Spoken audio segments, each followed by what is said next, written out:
আসসালামু আলাইকুম দর্শক শ্রোতা। আসছে ঘূর্ণিঝড় রেমাল, আয়লার আঘাতের দিনে আছড়ে পড়ার শঙ্কা। দেখুন বিস্তারিত। মে মাসের 20 তারিখের পর বঙ্গোপসাগরে দুটি নিম্নচাপ সৃষ্টি হতে পারে, যা শক্তিশালী ঘূর্ণিঝড়ের রূপ নিয়ে চলতি মাসের শেষের দিকে ভারতের পশ্চিমবঙ্গ বা বাংলাদেশের উপকূলে আঘাত হানতে পারে বলে আশঙ্কা করা হয়েছে।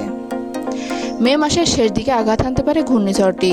প্রিয় দর্শক, আমার এই ভিডিওটি যদি আপনার ভালো লেগে থাকে তাহলে লাইক, কমেন্ট ও শেয়ার করতে ভুলবেন না। আর সবার আগে এমন সব গুরুত্বপূর্ণ ভিডিও পেতে চাইলে আমার চ্যানেলটি অবশ্যই সাবস্ক্রাইব করে বেল আইকনটি বাজিয়ে রাখুন। ধন্যবাদ। ভারতীয় সংবাদ মাধ্যম হিন্দুস্তান টাইমস জানিয়েছে, এটি ঘূর্ণিঝড়ের রূপ নিলে এর নাম হবে রেমাল। এই নামটি দিয়েছে ওমান।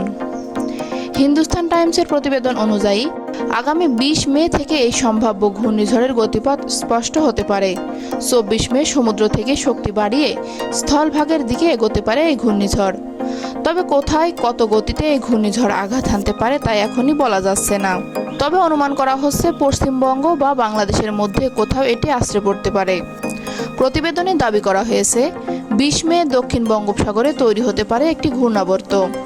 সেটি সোজা উত্তর দিকে অগ্রসর হয়ে শক্তি বৃদ্ধি করতে পারে। এরপর 24 মে ঘূর্ণিঝড়ের আকার নিতে পারে। এরপর 25 মে সন্ধ্যার পর সেটি পশ্চিমবঙ্গ বা বাংলাদেশ দিয়ে ভূভাগে প্রবেশ করতে পারে। প্রতিবেদনে আরও বলা হয়েছে, এই ঘূর্ণিঝড়ের কারণে 24 মে রাত থেকে বৃষ্টি শুরু হতে পারে উপকূল এলাকায়। বৃষ্টি চলতে পারে 26 মে পর্যন্ত।